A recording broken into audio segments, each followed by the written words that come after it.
बिस्मिल्लाहिर्रहमानिर्रहीम। अस्सलाम नाज़रीन, प्रोग्राम न्यूज़ टाइम में खुश आमदीद। मैं हूँ आपका मेज़बान नजम वली ख़ान।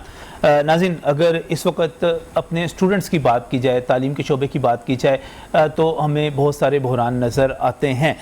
एक तरफ स्कूलों के खुलने की बात की जा रही है, दूसरी तरफ स्कूल ना खुलने की बात की जा रही है।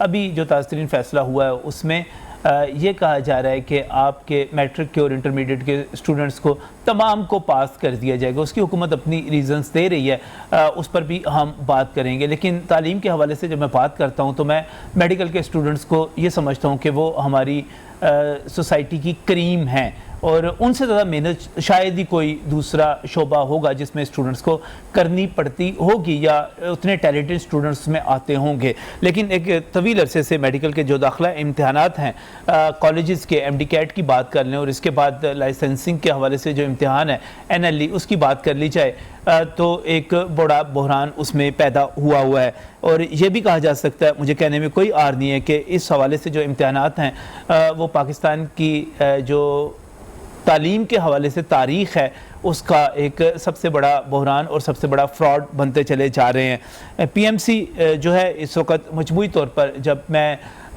इस मेडिकल के शोबे में लोगों से रब्ता करता हूँ, उनसे पूछता हूँ, तो मेरे सामने आता है कि कोई 50 अरब रुपए कमाने की ख्वाहिश है, वो हावी होती चली जा रही है। लेकिन इसके नतीजे में टेस्ट लेते हुए जिन बुनियादी ज़रूरियात का ख्याल रखना चाहिए वो बिल्कुल उनको सामने मद्देनज़र नहीं रखा जा रहा। कंपनी जो हायर की गई है उसका कॉन्ट्रैक्ट जो है वो मशकूक और मशकूक तरीन होता चला जा रहा है। उसके ज़रिए जो टेस्ट लिया जा रहा है वो नॉन प्रोफेशनल कंपनी जो अपना इक्विपमेंट लेकर आ रही है वो तमाम का तमाम जो है मशकूक होता चला जा रहा है। घटिया सॉफ्टवेयर है जिसमें बच्चों को बार बार मुश्किलात का सामना करना पड़ रहा है, और वो मार्किंग करते हैं, अनमार्क हो जाते हैं सवालात, उसके बाद दोबारा वो मार्क करते हैं, और जब रिज़ल्ट आता है तो उसके बाद बच्चों की चीखें निकल जाती हैं। वो कहते हैं कि बहुत सारे सवालात जो थे आउट ऑफ सिलेबस थे, ऐसी चीज़ें थी जो उन्होंने पढ़ी ही नहीं हुई, और आंसू हैं, आहें हैं, बद्दुआएं हैं स्टूडेंट्स की तरफ से। लेकिन इसके बावजूद एक ऐसा लगता है कि मेडिकल के शोबे पर भी किसी ईस्ट इंडिया कंपनी का तसल्लुत हो गया है, जो अपने ही बच्चों की, अपने ही शोबे के स्टेक होल्डर्स की बात भी सुनना नहीं चाहते। जब हम मेडिकल प्रोफेशन की बात करते हैं तो उस एहतजाज को भी मद्देनज़र नहीं रखा जाता, बल्कि स्टूडेंट्स के ऊपर आंसू गैस फेंकी जाती है, स्टूडेंट्स के ऊपर लाठीचार्ज किया जाता है जो इसके ख़िलाफ़ बात करने के लिए पहुँचते हैं। अजीब व गरीब सी सूरत हाल बनी हुई है। स्टूडेंट्स का रिज़ल्ट जब आता है और उसमें टॉप करने वाले स्टूडेंट्स जो हैं, एफएससी में A+ ग्रेड लेने वाले स्टूडेंट्स जो हैं, A* लेने वाले स्टूडेंट्स जो हैं, वो भी फेल हो जाते हैं, तो उनको कहा जाता है कि आपके पास इसको चैलेंज करने का कोई इख्तियार नहीं है, आप इसके आगे सवालिया निशान नहीं लगा सकते कि ये कहाँ से सवाल आया था, आप इसको चैलेंज नहीं कर सकते, आप इसको रीचेक नहीं करवा सकते। तो ये एक अजीबोगरीब सिस्टम सारे का सारा बना हुआ है। एक गैर मुंतखब पाकिस्तान मेडिकल कमीशन, एक नॉन प्रोफेशनल मेडिकल कमीशन जो है, पाकिस्तान मेडिकल कमीशन, वो यहाँ पर मौजूद है, नामजद उसके अरकान हैं, तो एक आमरीत लगता है कि जैसे इस शोबे पर कायम हो चुकी है। आज का प्रोग्राम मेडिकल स्टूडेंट्स के नाम, उनके नाम जो हमारे स्टूडेंट्स क्रीम है, जो इनसे बेहतर, ज़्यादा टैलेंटेड, इनसे ज़्यादा पढ़ने वाला, इनसे ज़्यादा मेहनती, इनसे ज़्यादा ज़हीन स्टूडेंट मुझे नज़र नहीं आता जो मैं मेडिकल के स्टूडेंट्स को देखता हूँ। तो उनके साथ क्या हो रहा है, ये इम्तिहानात किस तरह मुनक्किद हो रहे हैं, इनमें क्या खामियाँ हैं, इस पर बात करेंगे आज के प्रोग्राम में। मैं मशकूर हूँ, यहाँ पर कर्नल रिटायर्ड डॉक्टर गुलाम शब्बीर मेरे साथ मौजूद हैं। आप प्रेसिडेंट इलेक्ट हैं PMA के, बहुत बहुत शुक्रिया डॉक्टर साहब हमें यहाँ पर ज्वाइन करने के लिए। इसके साथ ही चूँकि ये एक टेक्निकल मामला भी है, इसमें कंप्यूटर बेस्ड बहुत सारी चीज़ें हैं, बल्कि इम्तिहानी कंप्यूटर बेस्ड है, तो काशिफ इफ्तिखार साहब को मैंने यहाँ पर दावत दी है। आप प्रेसिडेंट हैं पाकिस्तान हुनरमंद इंस्टीट्यूट एसोसिएशन के, इन्हीं चीज़ों को डील करते हैं, इन स्टूडेंट्स के साथ इनका रब्ता भी है, और तैयारी जो करते हैं स्टूडेंट्स उसको देखते हैं, और उसके बाद जो स्टूडेंट्स को मसाइल सामने आ रहे हैं वो भी बराह रास्त उसको डील कर रहे हैं। मैं मशकूर हूँ काजी साहब आपका यहाँ पर तशरीफ़ लाने के लिए। और इसके साथ चूँकि जब बात की जाती है स्टूडेंट्स की, तो बच्चे जो हैं वो परेशान हैं, वो रो रहे हैं, चीख रहे हैं, और अपनी बुज़ुर्गों को, अपने बड़ों को, अपनी माँ को, अपने बाप को जाकर बता रहे हैं कि हमारे साथ क्या हो रहा है। हम जो वहाँ पर सवाल करके आ रहे हैं वो तो हमारे सिलेबस में नहीं है। जो कुछ हमारे साथ किया जा रहा है वो गैर कानूनी है। तो ऐसे में मैंने यहाँ पर दावत दी, सिद्रा साहिबा हमारे साथ यहाँ पर मौजूद हैं, आप वालिदा हैं एक स्टूडेंट की, और जो कुछ इनके साथ बीती है वो बताने के लिए यहाँ पर मौजूद हैं। सबसे पहले तो मैं सिद्रा साहब आपसे ही प्रोग्राम का आगाज़ करना चाह रहा हूँ। आपकी बेटी ने जब सारा इम्तिहान दिया, टेस्ट दिया, ये टेस्ट कैसा रहा, इन्फॉर्मेशन क्या आपके पास आई, उसके बाद जो आपने रिसर्च की वो क्या थी कि स्टूडेंट्स के साथ क्या हो रहा है यहाँ पर? सर रिसर्च तो यही है कि बेटी ने जब पेपर्स वगैरह का जो भी कंडक्ट किया उसको वो बिल्कुल आउट ऑफ सिलेबस आ रहे हैं, काफ़ी क्वेश्चन आउट ऑफ सिलेबस आ रहे हैं। बेटी ने जो आपको बताया आपको सही। जो टेप्स ने इनको सारा स्केड्यूल दिया था कि आपने इसको मॉनिटर करके और सारे पेपर्स को तैयारी करनी है, उसमें उस तरह का कोई पैटर्न नहीं आ रहा, बल्कि जो तैयारी के लिए उन्होंने हमें ये जो टेस्ट दिए थे उसका पैटर्न भी गलत है। जो टेस्ट आपको दिए गए, जो बताया गया कि इसके जरिए तैयारी कर लें और बाकायदा वो फरोख्त किए गए थे, पैसे लेकर लिए गए थे। जो मॉक टेस्ट इन्होंने कहा था कि हमने आपसे मॉक टेस्ट लेना है, इन्होंने वो भी नहीं लिया। 6000 रुपीज दिए हमने। लास्ट ईयर 1500 दिया, इस साल 6000 दिया, और इन्होंने कहा हम आपको मॉक टेस्ट देंगे, एमसी सारे बैंक देंगे, आपको कोई प्रॉब्लम नहीं होगी, एमसीक्यू बैंक्स होंगे, मॉक टेस्ट में आपको पता चल जाएगा। अब चूंकि ये एक कंप्यूटर बेस्ड टेस्ट है, उसमें तो बच्चा परेशान हो जाता है, वैसे ही कंप्यूटर देख के कि उस स्किप करे, सबमिट करे, क्या करे, वो देख के ही परेशान, इतना वो हॉरिफाइड हो गए बच्चे, डर गए, क्योंकि ये जब स्किप करो और उसके बाद उसका एडिशन ही नहीं होती, उसके मार्क्स ही ऐड नहीं होते, जिसकी वजह से सारे प्रॉब्लम्स क्रिएट हो गए। जैसे इन्होंने एक टेस्ट में क्वेश्चन दिया सिलेबस में कि बैक्टीरिया सिलेबस में मौजूद था, सही, लेकिन जो क्वेश्चन किया गया वो साइनोबैक्टीरिया से किया गया। अब वो कहती है मामा ये चीज़ तो मैंने पढ़ी नहीं थी, साइनोबैक्टीरिया जब सिलेबस में दिया ही नहीं तो उसका सवाल क्यों पूछा।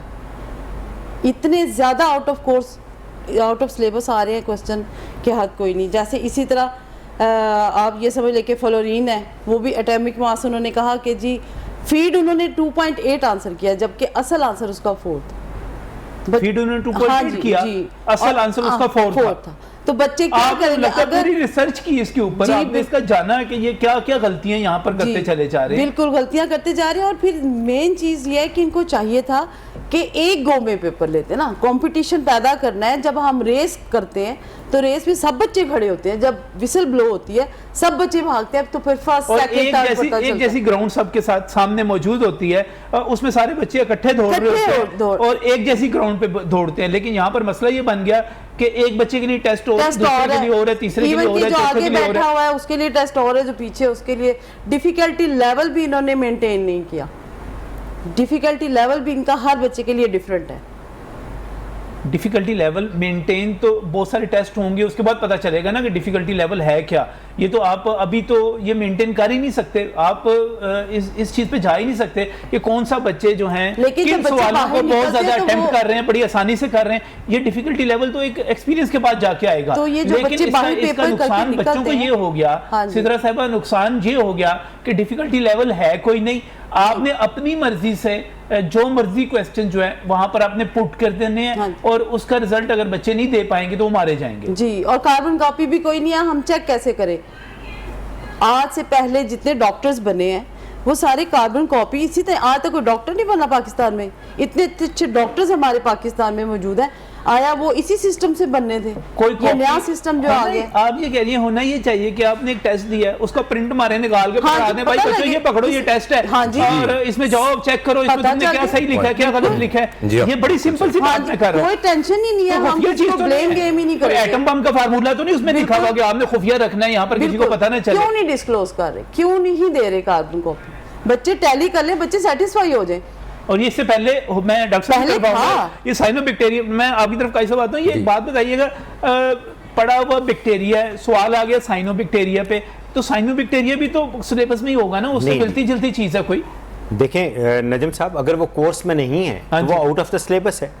अभी चंद दिन पहले जो वाइस प्रेसिडेंट साहब हैं, उन्होंने एक निजी चैनल पे इंटरव्यू देते हुए कहा कि ये तो एफएससी का इम्तिहान ही नहीं है, भाई 18 साल की तालीम के बाद आप बच्चों से FSC का इम्तिहान नहीं लेंगे तो और क्या लेंगे?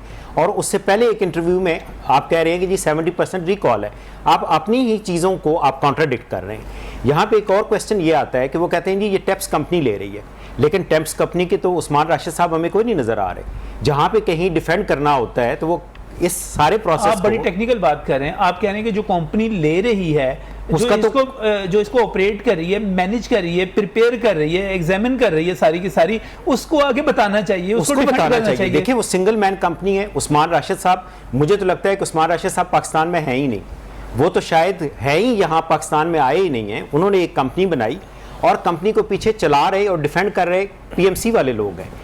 अभी अगर वो ये कहते हैं, आप उनके कॉन्ट्रैक्ट को पढ़ें तो उसमें आता है कि MCQs को संभालना, यानी उनकी सिक्योरिटी रखना, उस बैंक को मेंटेन रखना, वो भी उसमें टैप्स की भी उतना ही हिस्सा है, लेकिन वो तो कोई डिफेंड करते हुए नज़र नहीं आ रहे। अभी जिस तरह सिद्रा साहिबा बता रही हैं कि कंप्यूटर सही तरीके से चल नहीं रहे, वो दोबारा ठीक तरह से नहीं हो रहे, तो ये सारी रिस्पॉन्सिबिलिटी तो टैप्स की है। तभी तो वो बच्चे आपसे भी शिकायत कर रहे हैं जी, बहुत सारे शिकायत कर रहे हैं। क्या बड़ी शिकायत है उनकी? जी, उनकी शिकायत ये हैं कि एक तो आउट ऑफ कोर्स आ रहा है, सही, उनके ख्याल में क्वेश्चंस जो हैं वो रॉन्ग हैं, उनके आंसर्स वहां पे जो एक्चुअल आंसर है वो नहीं लिखा हुआ। जैसे अभी एक क्वेश्चन जी, अभी जैसे उन्होंने क्वेश्चन फ्लोरीन का बता रहे हैं, तो 2.8 एक्चुअल आंसर उसका 4 है, वहां पर फिर 2.8 कर दिया गया, गलत कह रहे हैं। सही है। उसके बाद कह रहे हैं कि जी जब हम सेव करते हैं तो दरमियान में उनका वाईफाई ऑफ हो जाता है। अब ये कहते हैं जी हम इंटरनेट पे नहीं कर रहे हैं, हम इंटरनेट पे कर रहे हैं। ये तो बात वही हुई कि हम यानी एक ही बात वो कर रहे हैं, बल्कि अपनी ही बात को नेगेट कर रहे हैं। उन्होंने अपनी ऐड में कहा कि जी क्लाउड बेस्ड होना चाहिए, वो कंपनी इतनी स्टेट ऑफ द आर्ट होनी चाहिए कि क्लाउड बेस्ड एग्जाम होना चाहिए। क्लाउड बेस्ड मीन कि एक सर्वर होगा।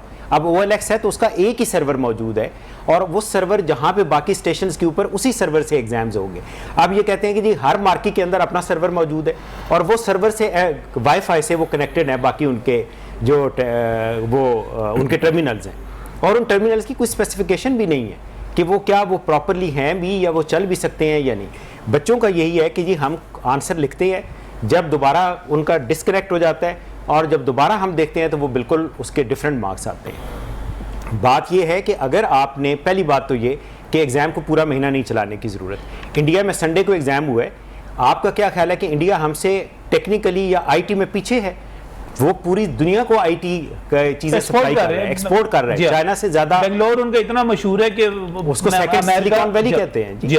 आप देखें कि वो इकट्ठा एक ही दिन 20,000 स्टूडेंट्स का टेस्ट करा रहे हैं। वहां तो कोई ह्यू एंड क्राई नहीं मची। हमारे यहाँ हर साल पहले इसी तरह एक टेस्ट होता था। हम ये कहते हैं कि जी हमारी कोई PMC के साथ कोई ऐसा नहीं कि हम उनको जवाब वहाँ गज़ल दे रहे हैं कि उन्होंने कहना है राइट चलें तो हम कहेंगे नहीं लेफ़्ट चले।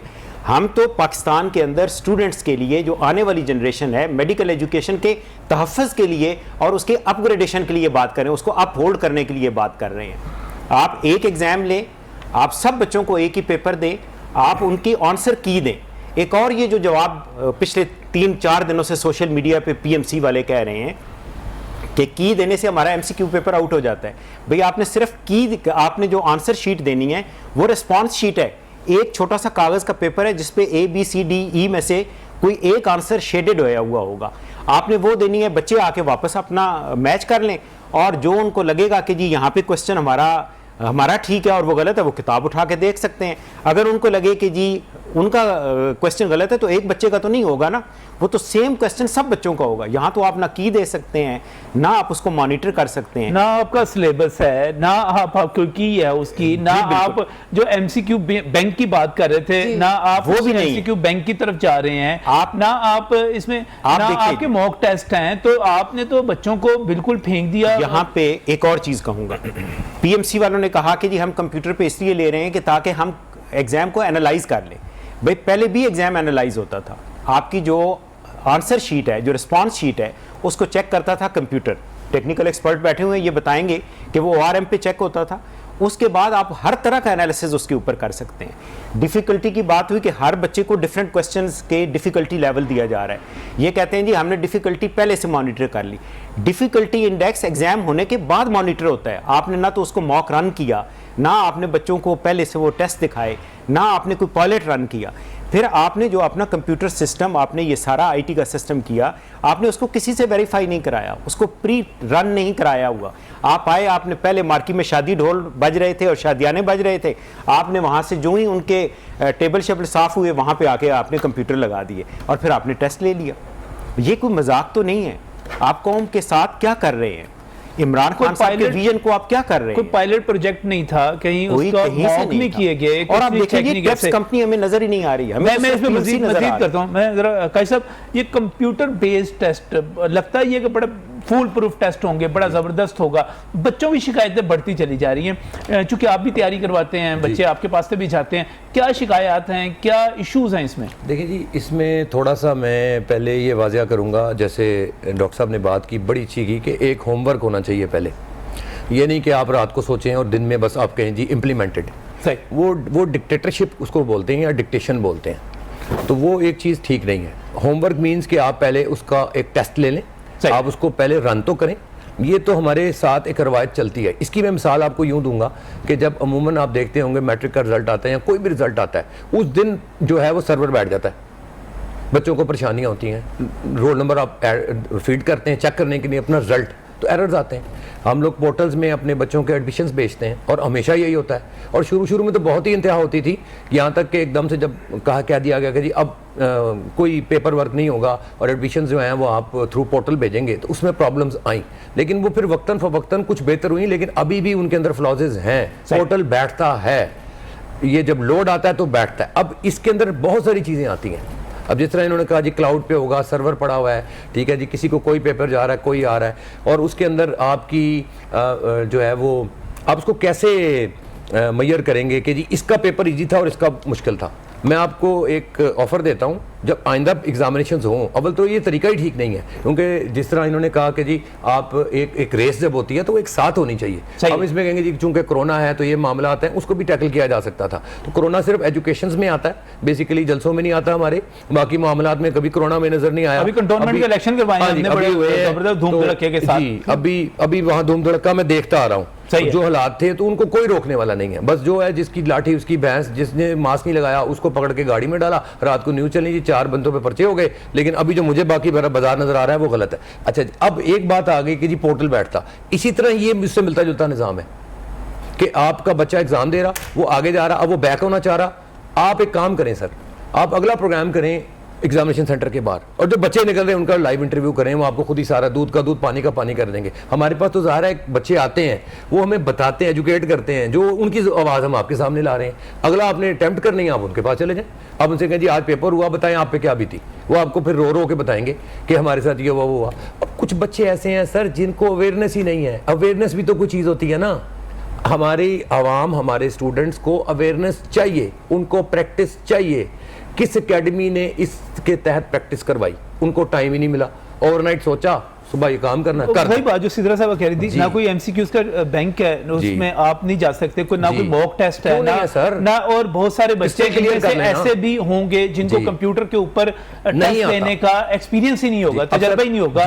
तो ये एक बड़ी खौफनाक किस्म की सूरत बन जाती है। मैं थोड़ा सा आपको मैं आपकी तरफ आता हूँ, दोबारा आता हूँ। आप खुद जरा इसको जरा सोचें जरा कि आपके बच्चे ने टेस्ट देने के लिए जाना है और ये पता ही नहीं है कि उसका सिलेबस है क्या, और आउट ऑफ सिलेबस भी अगर पेपर आ जाए तो उसको अटेम्प्ट करना है, कैसे करेगा कुछ पता नहीं। उसके बाद सॉफ्टवेयर इतना घटिया है कि अगर उसके ऊपर आप उसको रिफ्रेश करते हैं, बाज़ औक़ात आप एक चीज़ को मार्क कर रहे हैं वो अनमार्क हो जाती है, और जो अनमार्क की हुई है वो मार्क हो जाती है। इस किस्म की शिकायत भी यहाँ पर आ रही हैं। उसके बाद जब रिजल्ट आता है आपको पता ही नहीं है कि आप जो वहाँ पर जवाब देकर आए हैं आप उसको चेक नहीं कर सकते, उसको रीचेक नहीं कर सकते, आप उसको चैलेंज नहीं कर सकते, तो इसका नतीजा क्या निकलेगा? जो भी रिजल्ट आएगा आपको कबूल करना पड़ेगा। और इसके नतीजे में हो ये रहा है कि हमारे टॉपर्स जो हैं उनको फेल किया जा रहा है। जो भी रिजल्ट आ रहा है उसका कोई रिकॉर्ड नहीं है, बच्चों के पास कोई कॉपी नहीं है। मसलन ये एक चीज़ मेरे पास लिखी हुई है, मुझे इसकी कॉपी मिल गई, मैं जाके चेक कर लूँगा कि भाई मैंने ठीक किया गलत किया,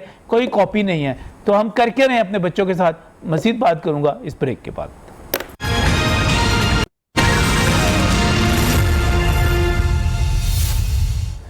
welcome back from the break. नाज़रीन, बात कर रहे हैं उन इम्तिहानात के हवाले से जो इस वक्त सबसे ज़्यादा प्रेस्टिजियस समझे जाते थे, जो ये समझा जाता था कि हमारी सोसाइटी की करीम जो ये इम्तिहान दे रही है, और उन इम्तिहानात का इनेकाद इंतहाई प्रोफेशनल अंदाज में वो लोग लेते थे, जैसे यूनिवर्सिटी ऑफ हेल्थ साइंसेज की आप बात कर लें, बाकी ऐसे इदारों की बात कर लें जो वाकई ही इसका तजर्बा रखते थे। अब ये हुआ है कि कंपनी आई, उसका कोई पता नहीं वो कंपनी कहाँ से आई, वो अब टेस्ट ले रही है, और उसके नतीजे में मेडिकल के स्टूडेंट्स जो हैं वो इस वक्त रो रहे हैं, दुहाइयाँ दे रहे हैं, उनकी कोई सुनने वाला नहीं है। हम बार बार आवाज़ उठा रहे हैं, लेकिन बड़े ही अफसोस की बात है कि नॉन प्रोफेशनल अंदाज में इसको डिफेंड किया जाता है और कहा जाता है कि हमने जो करना है वो तो करना ही है। यहाँ पर कर्नल रिटायर्ड डॉक्टर गुलाम शब्बीर मेरे साथ यहाँ पर मौजूद हैं, PMA के प्रेसिडेंट हैं। इसके साथ साथ काशिफ इफ्तिखार साहब भी स्टूडियोज़ में हमारे साथ मौजूद हैं, सदर हैं पाकिस्तान हुनरमंद इंस्टीट्यूट एसोसिएशन के, और सिद्रा साहिबा भी हमारे साथ यहाँ पर मौजूद हैं। इससे पहले कि मैं आपके साथ बात को आगे बढ़ाऊँ, मुजाहरों का सिलसिला जारी है। इससे पहले लाहौर में भी आपने देखा कि मेडिकल के स्टूडेंट्स ने मुजाहरा किया और उन्होंने यहाँ तक कहा कि हमारे ऊपर सल्फ्यूरिक एसिड फेंका गया। लेकिन ये मुजाहरे जो है अभी जारी हैं, और जो मेरे पास इतलात हैं वो ये हैं कि मुस्तफ़ाई स्टूडेंट्स मूवमेंट जो है वो 15 सितंबर को बुध के रोज़ PMC के दफ्तर के सामने एक बड़ा मुजाहरा करने जा रही है। उसके जो सरबराह हैं, सदर हैं मोहम्मद इरफान यूसुफ, इस वक्त टेलीफोन लाइन पर मेरे साथ मौजूद हैं। इरफान साहब अस्सलाम वालेकुम। जी वालेकुम अस्सलाम। इरफान साहब ये बताइएगा, ये जो आप मुजाहरा करने जा रहे हैं इसकी वजूहात क्या हैं, किन वजूहात की बुनियाद पर आप मुजाहरा कर रहे हैं, क्या शिकायत क्या हैं आपकी? जी नजम साहब, बहुत शुक्रिया आपने मुझे लाइन पर लिया। देखें जी, जब से स्टार्ट ऑफ सितंबर से ये MD कैट के टेस्ट वगैरह शुरू हुए, तो दूसरे या तीसरे दिन से स्टूडेंट्स की एक बड़ी तादाद ने हमारे साथ कांटेक्ट करना शुरू कर दिया, और उनका जो सबसे बड़ा कंसर्न था वो ये था कि हम टेस्ट कंडक्ट करके आए हैं और हमारा ये एक्सपेक्टेशन थी कि हमारे 180 प्लस मार्क्स होंगे या 190 मार्क्स हैं, और जब रिजल्ट आया है तो रिजल्ट में उसके मार्क्स 110 हैं, 120 हैं। तो उसकी, क्योंकि बच्चे को तो बड़ा श्योर था जी कि मेरे मार्क्स इतने आएंगे, तो वो जब उनको आंसर की नहीं दी जा रही, जो सबसे बड़ा इस वक्त प्रॉब्लम है कि जो हमारी PMC है वो उनको आंसर की मुहैया नहीं कर रही। उसके बाद जो दूसरा उसमें सबसे बड़ा इशू आ रहा है वो ये आ रहा है कि जी आउट ऑफ सिलेबस क्वेश्चंस आ रहे हैं उसके अंदर। नजम साहब, पहले ये होता था पिछले सालों में कि पूरे जो MD कैट का टेस्ट था पूरे पाकिस्तान में एक ही दिन कंडक्ट होता था और 200 क्वेश्चनर्स होते थे वो बच्चों को दे दिए जाते थे। अब मॉर्निंग इवनिंग के अंदर 30 दिन आप 60 टेस्ट कंडक्ट कर रहे हैं, तो इसका मतलब है हर टेस्ट में आपको 200 क्वेश्चनर्स लेने हैं, तो वो तकरीबन 12,000 क्वेश्चंस बनते हैं। अब सिलेबस में से तो इतने क्वेश्चंस निकल ही नहीं सकते, जिसकी वजह से क्या हो रहा है कि ये आउट ऑफ सिलेबस क्वेश्चन डाल रहे हैं और फिर ये की बच्चों को नहीं दे रहे, जो कि बहुत बड़ी ज्यादती है। और मैं एक और बात आपने कहा कि बच्चों ने कहा कि हमारा ख्याल है कि हमारे 180 तक मार्क्स आ जाएंगे, आते हैं 110, तो बच्चे तो हमेशा यही कहते हैं कि हमारे मार्क्स बहुत ज्यादा आएंगे, उनको तो हमेशा से घर जाके यही कहते हैं कि हमारी फर्स्ट डिवीजन आएगी। लेकिन पेपर... ये तो देखे ना, कोई नालायक बच्चा बात करे, टैलेंटेड बच्चे जो टॉपर हैं अपने अपने कॉलेजेस के, जिन्होंने टॉप किया है मैट्रिक में, उन बच्चों को यहाँ पर आपके प्रोग्राम के जरिए से कहना चाहता हूँ कि इन्होंने इस दफा हर बच्चे से 6,000 रुपया रजिस्ट्रेशन फीस ली है। तकरीबन 2 लाख बच्चों ने रजिस्ट्रेशन करवाई है। 1 अरब 20 करोड़ रुपया PMC के अकाउंट में गया है। और ये जो इन्होंने कंपनी हायर की टेप्स, इनकी जो की है वो उसके अंदर एरर्स आ रहे हैं, बच्चों के पास प्रूफ्स हैं कि उसके अंदर एरर्स हैं, ठीक है, वो की सही काम नहीं कर रही, जिसकी वजह से बच्चों के जो है मार्क्स उसमें पूरे नहीं आ रहे और उनके साथ नाइंसाफी हो रही है। 15 सितंबर बुध वाले दिन 11 बजे PMC के ऑफिस के बाहर मुस्तफी स्टूडेंट्स मूवमेंट के प्लेटफॉर्म से इंशाल्लाह एक बड़ा मुजाहरा किया जा रहा है। और ये पहला मुजाहरा नहीं होगा, हम अपना हक लिए बगैर सुकून से नहीं बैठेंगे। और मैं ये वाइस प्रेसिडेंट साहब PMC के कुछ दिन पहले आए थे और वो कह रहे थे जो नालायक बच्चे हैं वो शोर कर रहे हैं, तो मैं उन वाइस प्रेसिडेंट साहब को कहना चाहता हूँ कि बहुत लाइक बच्चे, टैलेंटेड बच्चे, टॉपर्स बच्चे आपकी गलत जो पॉलिसीज की भेंट चल रहे हैं उनके फ्यूचर से प्लीज खेलना बंद करें। पिछले साल सितंबर से जब से आपको बिल पास हुआ असेंबली के अंदर और PMDC खत्म हुई और PMC का आया, आप तब से ब्लंडर्स कर रहे हैं। खुदा के लिए बच्चों के मुस्तकबिल से खेलना बंद करें।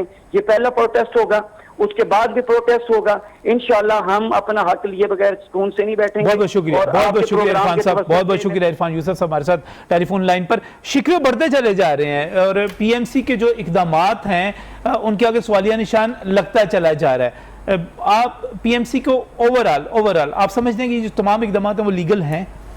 इनमें से जी आप देखें कि इन्होंने कानून तो इस तरह का बनाया कि बहुत सारी लॉ फैसिलिटेटेड क्राइम्स हो सके, मैं इनको क्राइम्स ही कहूँगा। मसला आप देखें कि जिस तरह बहुत सारे बच्चे, ये नहीं कि वो मेरिट में नहीं आ रहे, वो कम्प्लीटली फेल हो रहे हैं। मुझे तो ये लगता है कि शायद ये जो बाहर की यूनिवर्सिटीज़ है जो इन्होंने बहुत सारी ग्रीन लिस्ट के अंदर ले आए हैं, जो चाइना की हैं, जो किर्गिस्तान की हैं, सेंट्रल एशियन स्टेट्स की हैं, कहीं ऐसा तो नहीं कि ये बेसिकली उनको बच्चे प्रोवाइड करना चाहते हो, क्योंकि अगर यहाँ पे उनका फेल हो जाते हैं, प्राइवेट सेक्टर में भी वो नहीं जा सकेंगे, प्राइवेट मेडिकल कॉलेजेस में भी नहीं जा सकेंगे, फिर उनके लिए क्या ऑप्शन रहती है कि they should go outside country से बाहर चले जाएं। आप देखिए कितना पैसा बाहर जाएगा, कितना ज़्यादा मुश्किल होगी स्टूडेंट्स के लिए। मैं तो ये कहता हूँ कि गवर्नमेंट को चाहिए, आप इसको एक बड़ी साजिश समझते हैं? मैं ये कहता हूँ जी कि पता नहीं, आप एक वो है, अल्लाह करे कि ऐसी चीज़ ना हो, मेरी ये लेकिन एक मंतकी नतीजा ये नजर आ रहा है। नतीजा ये नजर आ रहा है। फिर आप देखिए कि ये जो कंपनी बनी है टेप्स, आप अगर इसका कॉन्ट्रैक्ट भी पढ़े तो बड़ी अजीब अजीब चीज़ें सामने आती हैं। कंपनी मौजूद है, सिंगल मैन कंपनी है, आपको आज तक उसका कोई नुमाइंदा, कोई बंदा नजर नहीं आता। नुमाइंदा क्या जी, सिंगल मैन कंपनी है, सलमान राशिद साहब खुद आए, हवाई सी कंपनी वो उन्होंने आके कभी एक्सप्लेन नहीं किया ये जितने स्टेप्स हो रहे हैं, जितनी इसमें मुश्किलात आ रही हैं, कंप्यूटराइज्ड आ रही हैं, ये आ रही हैं। उसके बाद आप देखें कि इस कंपनी को डिफेंड भी सिर्फ पीएमसी खुद ही कर रहा है। इस कंपनी को उन्होंने कहा कि जी एमसीक्यूज भी यही बनाए गए, अब एमसीक्यूज भी गलत हैं, उसको भी कोई डिफेंड करने वो नहीं आ रहा।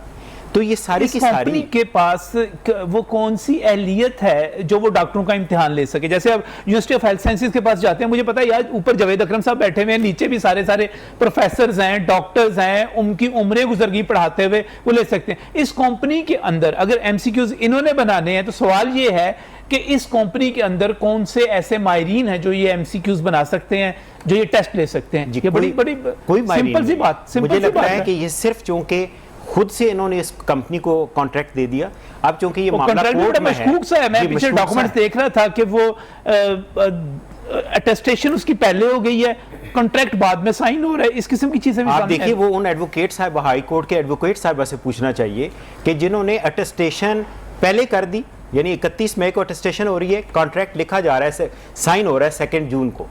उसके बाद आप देखिए कि कॉन्ट्रैक्ट के अंदर अगर आप ये देखें कि कॉन्फिडेंशियल रखा जाएगा, this is a public document, क्योंकि इसमें पब्लिक फंड इन्वॉल्व है, और वो उन्होंने कर दिया कि ये बच्चों का मुस्तकबिल से जुड़ा हुआ है, मुस्तकबिल है। उन्होंने कहा जी ये कॉन्ट्रैक्ट कॉन्फिडेंशियल रखा जाएगा। ये क्या, मुझे नहीं पता, आप कानून वाले लोगों से पूछना चाहिए कि क्या कोई कॉन्ट्रैक्ट कॉन्फिडेंशियल हो सकता है। फिर आप देखिए कि वो जो एक्सप्लेनेशन आके दे रहे हैं, यूं करके लगता है कि जैसे वो डटे हुए हैं कि हमने इसी कंपनी को सेव करना है। और ये बड़ा अहम सवाल, ये बड़ा आपने अहम सवाल उठाया कि एक ऐसा कॉन्ट्रैक्ट, नाज़रीन मैं पाकिस्तान बार कौंसिल को कहूँगा, पंजाब बार कौंसिल को कहूँगा कि वो ज़रा चेक करें कि ऐसा कॉन्ट्रैक्ट जिसमें बराह रास्त कौम के बच्चों का मुस्तकबिल जिसमें शामिल हो, उससे खेला जा रहा हो, जिसमें अवाम का पैसा उसमें इस्तेमाल हो रहा हो, जिसमें सरकार का पैसा इस्तेमाल हो रहा हो, जिसमें अरबों रुपया लोगों की जेब से निकाला जा रहा हो, क्या उस कॉन्ट्रैक्ट को खुफिया रखा जा सकता है? उसको ये शिक कैसे शामिल की जा सकती है? और दूसरा, ये सबा मोहसिन साहिब हैं जी, कोई एडवोकेट हैं, उन्होंने इसको अटेस्ट किया है। कॉन्ट्रैक्ट होता है 2 तारीख को, ये उससे 3 दिन पहले उसको अटेस्ट कर देती हैं। ये किस तरह कर देती हैं? मुझे सारा पता है कि किस तरह ये फॉर्म बिकते हैं और किस तरह अटेस्ट हुए बिकते हैं, लेकिन क्या ये जायज़ है? क्या ये होना चाहिए? ये सारी चीज़ें जो इनको देखना चाहिए। मैं जी एक और चीज़ मैं ये पूछना चाहूँगा कि आप देखिए कि पीएमसी के एक्ट के अंदर लिखा हुआ है कि पीएमसी एमडी कैट और एनएलडी और ये चीज़ें कराएगा, तो इनको अपना एग्जामिनेशन डिपार्टमेंट बनाना चाहिए। माहिर लोग वो बोर्ड के अंडर हो, जो एकेडमिक बोर्ड है उसके अंडर ये अपना एग्जामिनेशन डिपार्टमेंट बनाएं, एग्जामिनेशन डिपार्टमेंट के आगे फर्दर हेड्स हों, और वो एक ही दिन में सारे का सारा टेस्ट करा, जो कि दुनिया भर में मरबूत तरीका है, बिल्कुल सही है। ये सारा रौला खत्म हो जाए अगर इनकी नीयत ठीक है। असल में ना, मैं काशी साहब की तरफ जाना चाह रहा हूँ। काशी साहब, असल में हुकूमत कहती है कि हम इस्लाहात लेके आ रहे हैं, हमारी तरजीह है कि हमने एजुकेशन को बेहतर बनाना है। हम जहां पे इस्लाहात लेकर आते हैं वहां पर आगे से रेजिस्टेंस शुरू हो जाती है, मज़ामत शुरू हो जाती है। वो लोग आ जाते हैं जो पुराने पाकिस्तान को बरकरार रखना चाहते हैं, नए पाकिस्तान नहीं बनाना चाहते। तो आप नहीं समझते कि ये हुकूमत की तरजीहात में शामिल है इस्लाहात जो हैं? जी, इसमें सर मैं ये कहूँगा कि एक ना पहले समझना पड़ता है माइंडसेट। अच्छा, एक माइंडसेट होता है, ठीक है, और वो माइंडसेट क्या है? वो ये है कि जी जो जिस पे इन्होंने वोट्स लिए एजुकेशन, जितने एजुकेशनिस्ट थे और पढ़े लिखे लोग थे, उन्होंने खान साहब को वोट दिए इस आवाज़ पर, क्योंकि हम तो एजुकेशन से ताल्लुक़ रखते हैं, तो हमें तो ये इनका एक मोटिव बड़ा अच्छा लगा था जी। आपने भी दिया था सर, गलती कर दी थी। अच्छा, मैं थोड़ा सा कहना चाहूँगा, मुझे कहने दी।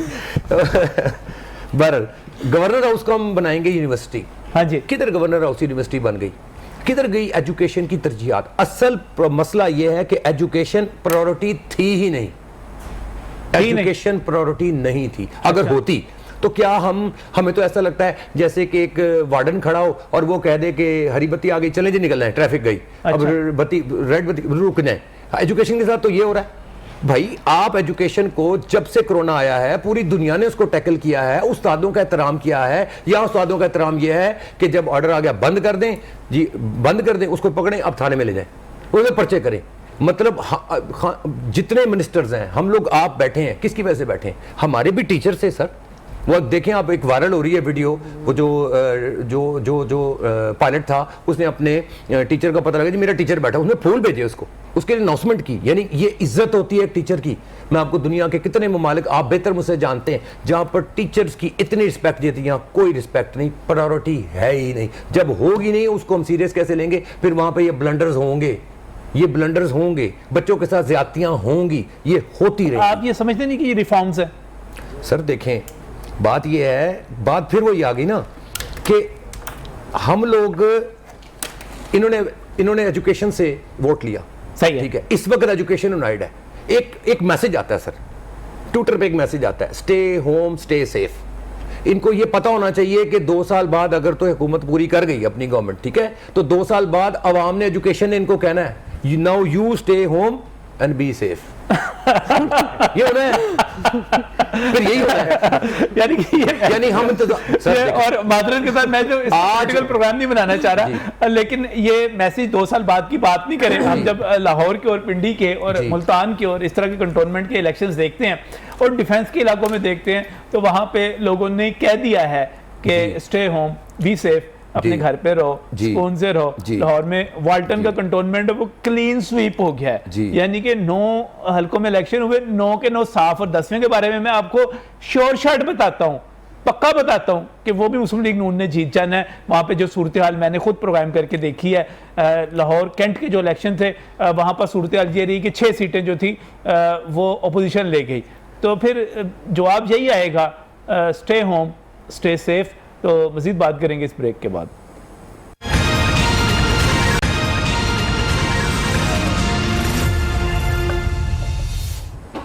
Welcome back from the break. नाज़रीन, बात कर रहे हैं उस टेस्ट के हवाले से जो इस वक्त अजाब बना हुआ है बच्चों के लिए।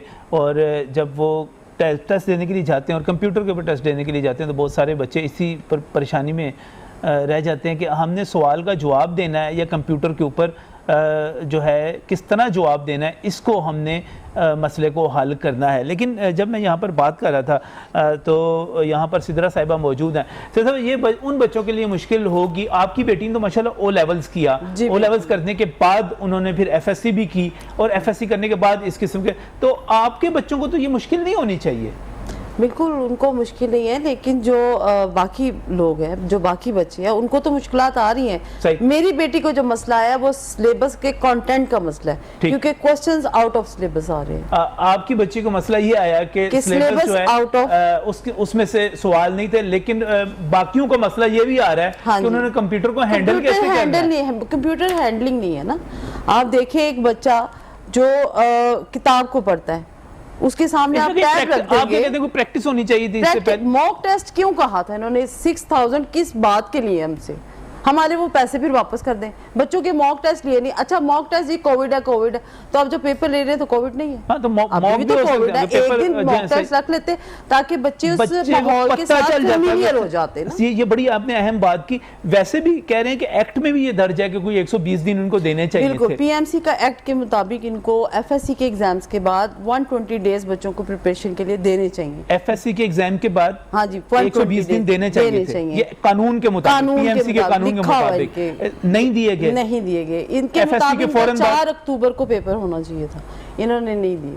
बच्चों के अभी एफएससी के पेपर खत्म हुए, बल्कि एक केस भी चला था जिसमें पीएमसी ने उस बच्ची को फिर दोबारा रिकाउंसल किया और दोबारा देखा और उसको आगे शिफ्ट किया, क्योंकि बच्ची का पेपर अब खत्म हुआ, साथ ही अगले दिन उसका एमडी कैट का पेपर था।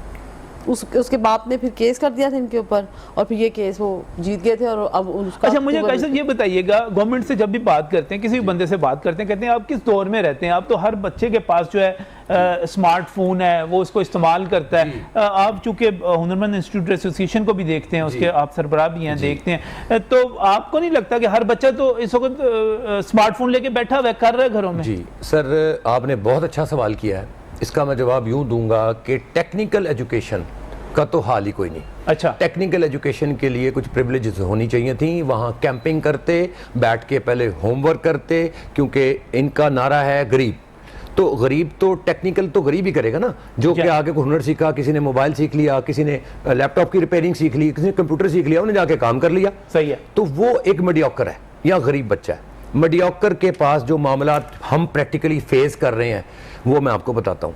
वो ये है सर कि एक बच्चा हम बच्चों को ऑनलाइन करते हैं, 20 दिन 15 दिन चलता है, बंद कर दें जी, अब फिर जी ऑनलाइन पे ले जाएं।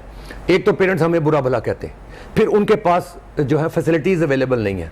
अब अगर एक किसी की फैमिली में 3 बच्चे हैं, 4 बच्चे हैं, वो क्या करे? 2 बच्चे स्कूल पे ऑनलाइन हुए हुए, 2 बच्चे हम ऑनलाइन करवा दें। पेरेंट्स ये तक कह रहे हैं कि सर मेरे पास वसाइल नहीं है, नेट की फैसिलिटीज, ब्रॉडबैंड बुरा, फैसिलिटीज अवेलेबल नहीं, टेक्निकल एजुकेशन का बेड़ा गर्क। कैसे टेक्निकल एजुकेशन चलेगी? घर बैठ आगे कैसे पढ़ेंगे? ये था कि क्या बच्चों के पास स्मार्टफोन नहीं है इस वक्त? सर बच्चों के पास फैसिलिटीज नहीं है, उनके पास नहीं है, और वो अब इंतजार में है कि लॉकडाउन खुलेगा तो हम आएंगे तो हम पढ़ेंगे। जिनके पास है उनको हम सिलेबस पढ़ा रहे हैं, वो भी आड़ा बड़ा, यानी कि मैं एडमिट करता हूं कि वो सिलेबस प्रॉपर शायद नहीं हो रहा उनके साथ, क्योंकि उनको प्रैक्टिकल एक्सपोजर चाहिए, वहां कैंपिंग इनको करनी चाहिए थी। टेक्निकल एजुकेशन के हवाले से बात कर रहे हैं, जब तक आप उसको प्रैक्टिकल नहीं करेंगे, आप उसको किस तरह कैसे करेंगे? ऑनलाइन तो प्रैक्टिकल सामान नहीं जा सकता, ऑनलाइन तो सिर्फ थ्योरेटिकल बताया जा सकता है ना, प्रैक्टिकल किस पे करेगा? उसके लिए वो होल्ड पे है और गवर्नमेंट सारा कुछ रुका हुआ है जी, सारा कुछ रुका हुआ है, रुका पड़ा है सर। अब इनको चाहिए था कैंपिंग करते, उन बच्चों के लिए सोचते, होमवर्क तैयार करते, वहां पे कैंपिंग होती, उनको वैक्सीनेशन चढ़ती और फिर उनको किया जाता कि ये गरीब की आवाज है ना जी, मैं तो गरीब की आवाज दे रहा हूं, मैं तो ओ लेवल की आवाज की बात ही नहीं कर रहा, मैं तो ए लेवल की बात ही नहीं कर, मैं तो गरीब की बात कर रहा हूं। और आप उनकी बात ही नहीं कर रहे जो गार्डन टाउन में रहते हैं, बाल्टन में वो गरीब बच्चा, या डिफेंस में रहते हैं या बैरियर टाउन में रहते हैं, उनकी बात नहीं कर रहे। आप उनकी बात कर रहे हैं जो देहात में रहते हैं, जो गरीब के बच्चे हैं और पढ़ के, और ये इसमें बड़ी अहम बात है सर कि बच्चे किताबें पढ़ के मेहनत करके नंबर ले लेंगे, उसके बाद जब वो आगे कंप्यूटर को फेस करेंगे तो वो रह जाएंगे। पूरी दुनिया को पता लग गया है कोरोना के बाद, कोरोना का ये मैसेज है कि स्किल्स लो, ठीक है। मिनिस्टर्स तक इन्होंने, मैंने खुद सुने उनको, उन्होंने कहा गो टू द स्किल्स की तरफ जाएं, स्किल्स लें, हुनर लें, ठीक। कैसे हुनर लें? यानी कि मुंह पे हाथ भी रख लें और के सांस भी लें। अच्छा, मैं डॉक्टर साहब एक बात बताइएगा, ये चले, ये तो बात करते गरीब बच्चों की, उन बच्चों की जो पढ़ नहीं सके। एक बच्चा जो एफएससी में आया, उसने मेडिकल का रखा, उसके बाद उसके नंबर्स भी अच्छे आ गए, उसके बाद उसने मेडिकल कॉलेज में जाने का सोच भी लिया, क्या उसके लिए भी कंप्यूटर बेस्ड एग्जाम जो है मुश्किल है? बिल्कुल मुश्किल है जी, वो तो टैलेंटेड बच्चा है। नहीं, देखिए बात ये है कि कंप्यूटर बेस्ड की ज़रूरत क्या पड़ेगी आपको? आपका एंट्रेंस एग्जाम है और आपको कंप्यूटर बेस्ड की कोई ज़रूरत नहीं है। आप देखिए आपने किस तरीके से, आपने सबके साथ करना है ना, आपने सिर्फ उन बच्चों का तो नहीं करना कि जो ऑप्ट करें कि जी हमने कंप्यूटर पे लेना है। या तो आप ये करें एक ही दिन टेस्ट लें, आप कहें कि जी ठीक है जो कंप्यूटर पे देना चाहता है उसको आप कंप्यूटर प्रोवाइड कर दें, but I don't think so कि हमारा मुल्क उस आप समझते हैं कि कंप्यूटर पे टेस्ट जो है गैर जरूरी है? अभी गैर जरूरी, एंट्रेंस एग्जाम बिल्कुल गैर जरूरी है, एंट्रेंस एग्जाम के लिए बिल्कुल जरूरत है। अगर आप अपने बच्चों को कंप्यूटर के ऊपर पढ़ाया हुआ है, आपने कंप्यूटर को सिखाया हुआ है, तो उसके बाद आप टेस्ट ले लें, जैसे ये बता रही थी अभी, ना कोई मॉक टेस्ट है, ना कुछ और है, ना कोई ट्रेनिंग है, ना कोई। ये तो हो गया कि इसका मतलब ये हो कि बच्चे एकेडमीज में जाएंगे, अकेडमीज में जाएंगे और अकेडमीज में आप और ज्यादा उनको पे करना पड़ेगा कि वो पहले साथ करेंगे, कंप्यूटर बेस्ड करेंगे। और अकेडमीज की आप बात कर रहे हैं, यहाँ पे एक क्वेश्चन आया था कि जी ये उन्होंने एकेडमी माफिया को ख़त्म करने के लिए किया था। इसका मतलब है वो एकेडमी माफिया को ख़त्म करके खुद एक बड़ा माफिया बनना चाह रहे हैं, क्योंकि अगर आप शुरू के दिनों में देखें तो उन्होंने कहा था कि जी हम हर चैप्टर के भी सेपरेट MCQs बेचेंगे, हम प्रैक्टिस टेस्ट भी बेचेंगे आपसे, और आपने जितने प्रैक्टिस टेस्ट लेने हैं आप ले लें। यानी कि वो एकेडमीज को माफिया कहते कहते खुद वही काम कर रहे हैं, देखिए, और आप उसको बेच रहे हैं जी, उसको बेच रहे हैं जी। कानूनी तौर पे गलत है कि एक बंदा जो एग्जाम ले रहा है वही आपको कैसे प्रैक्टिस टेस्ट दे सकता है। This is totally wrong. अच्छा सर, मुझे आखिर में ये बताइएगा कि पीएमए क्या चाहती है कि पीएमसी जो है वो ठीक हो जाए? देखें, एक तो शॉर्ट टर्म है। शॉर्ट टर्म तो ये है कि जो अभी मेस क्रिएट होया हुआ है एमडी कैट का, इसको ख़त्म करें। एमडी कैट सारे का सारा दोबारा करवाएं और सिंगल डे करवाएं और पेपर एंड पेन के साथ कराएं। आंसर की रिस्पांस शीट की कॉपी आप दें, ठीक है। उसके बाद आपने देखना है तो आपने पीएमसी का एक्ट पास करा लिया। अब जो पीएमसी के अंदर जो मेडिकल काउंसिल है और जो काउंसिल है उसके अरकान या तो इलेक्टेड होने चाहिए या एक टैलेंट रिसर्च हो, उसके बाद जो मेरिट के ऊपर आए वो आ जाए, ताकि एक तरह का बंदा अगर बनना चाहे तो बेकरियां चलाने वाले, एनजीओ चलाने वाले वो एक्सेप्टेबल नहीं, वो एक्सेप्टेबल नहीं। कोई वकील साहब आ गए जिधर से भी आ गए, ये प्रॉपर तरीके से और प्रोफेशनल लोग होने चाहिए। और जो की पोस्टें हैं, मीन वाइस प्रेसिडेंट, प्रेसिडेंट, ये कभी भी नॉन डॉक्टर नहीं होना चाहिए, मेडिकल एजुकेशनिस्ट होना चाहिए। उसके बाद दूसरी चीज ये है कि अगर आपने एनएलई लेना है तो एनएलई उसी तरीके से ले जैसे डेवलप्ड वर्ल्ड में होता है, 3 पोर्शंस में हो और it should replace the post graduate entry exam. उसके बाद अगर आपने एक और चीज़ जो कि अभी आम आवाम को नहीं पता, वो मेडिकल एजुकेशन के बारे में, इन्होंने मेडिकल एजुकेशन का एक पोर्शन हायर एजुकेशन कमीशन के हवाले कर दिया। हायर एजुकेशन कमीशन के आप होम्योपैथिक कॉलेजेस देख रहे हैं, कल होना यही है कि मेडिकल कॉलेजेस भी होम्योपैथिक कॉलेजेस बन जाएंगे। ये यूं करें कि आहिस्ता आहिस्ता, यानी शॉर्ट टर्म के बजाय लॉन्ग टर्म के तौर पे ये मेडिकल एजुकेशन को कंट्रोल करना अपने पास रखें। अपना एग्जामिनेशन डिपार्टमेंट बनाएं जो इनका एनएलई भी ले, एमडी कैट भी। बिल्कुल जी, प्रोफेशनल्स होने चाहिए, मुतलका लोग होने चाहिए, माहिरीन होने चाहिए, पढ़े लिखे होने चाहिए। और पीएमसी जो है सबसे बड़ी बात यह है कि उसको इलेक्टेड इसलिए होना चाहिए कि इलेक्टेड लोग जो हैं वो जिम्मेदार होते हैं, जवाबदेह होते हैं, नामजद लोग जो हैं जवाबदेह नहीं होते। बोर्ड को डॉक्टर गुलाम शबीर साहब तशरीफ लाने के लिए, काशिफ इख्तियार साहब आपका शुक्रिया, सिद्रा साहिबा आपका भी बहुत बहुत शुक्रिया। और आखिर में मुझे यही कहना है कि जिन लोगों के वोट लेकर आप आए थे, आप उनकी तवक्कुआत पर पूरा नहीं उतर रहे, उनको आप रगड़ रहे हैं और रगड़ नहीं रहे, आप उनको रगड़ा दे रहे हैं, अच्छा खासा रगड़ा दे रहे हैं और उसका नतीजा आपने लाहौर में देख लिया है।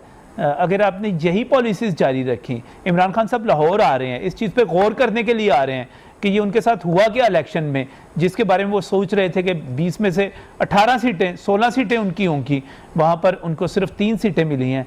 क्यों मिली हैं?